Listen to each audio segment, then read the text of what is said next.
Fortified rice ప్రాముఖ్యత తెలుసుకుందాం. Fortified rice ఎందుకు? టు కాంబాట్ హిడెన్ హంగర్, పైకి కనిపించని ఆకలి బాధితుల సంఖ్య తగ్గించటం కోసం. టు కాంబాట్ అనీమియా, రక్తహీనత బాధితుల సంఖ్యను తగ్గించటం. టు కాంబాట్ మాల్ న్యూట్రిషన్, పోషకహీనత కలిగిన బాధితుల సంఖ్యను తగ్గించటం.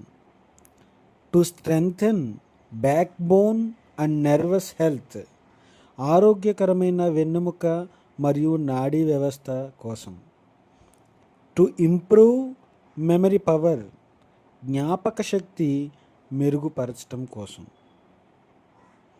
ఫోర్టిఫైడ్ రైస్ స్వభావం ఎలా ఉంటుంది? ఫోర్టిఫైడ్ రైస్ కరిగే స్వభావం కలిగిన పిండి లేదా గింజ వంటిది. తడి బియ్యపు పిండితో కలిపిన విటమిన్ B12, ఐరన్, ఫోలిక్ యాసిడ్ల విటమిన్ల మిశ్రమం తిరిగి గింజగా రూపొందుతుంది. తర్వాత బియ్యపు గింజలతో కలపబడుతుంది, మిక్స్ చేయబడుతుంది.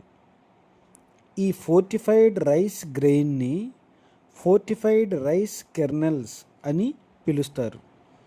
ఈ ఫోర్టిఫైడ్ రైస్ ఒక్కొక్క గింజ 5 మిల్లీమీటర్ల పొడవు, 2.5 మిల్లీమీటర్ల వెడల్పుతో ఉంటుంది.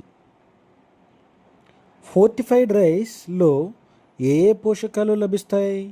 విటమిన్ B12, ఐరన్ మరియు ఫోలిక్ యాసిడ్లు లభిస్తాయి. ప్రభుత్వం పాఠశాలల విద్యార్థుల కోసం ఫోర్టిఫైడ్ రైస్ను ఏ విధంగా వినియోగిస్తుంది?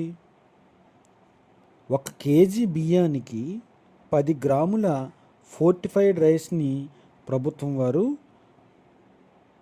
కలుపుతూ పంపుతున్నారు. అంటే 25 కేజీల రైస్ ప్యాకెట్లో 250 గ్రాముల ఫోర్టిఫైడ్ రైస్ కెర్నల్స్ను కలుపుతున్నారు. ఈ ఫోర్టిఫైడ్ రైస్ ప్రక్రియ కోసం ప్రభుత్వానికి సుమారుగా ఒక్కొక్క విద్యార్థికి సగటున 40 పైసల నుండి ₹1.20 వరకు ఖర్చు అవుతుంది అని అంచనా.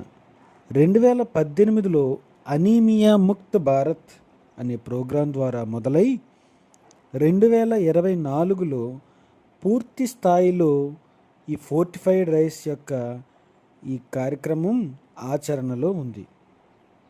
ప్రస్తుతం ఈ ఫోర్టిఫైడ్ రైస్ కెర్నల్స్ల వినియోగాన్ని భారత ప్రభుత్వం 2028 వరకు పూర్తిగా కొనసాగించడానికి తీర్మానించింది.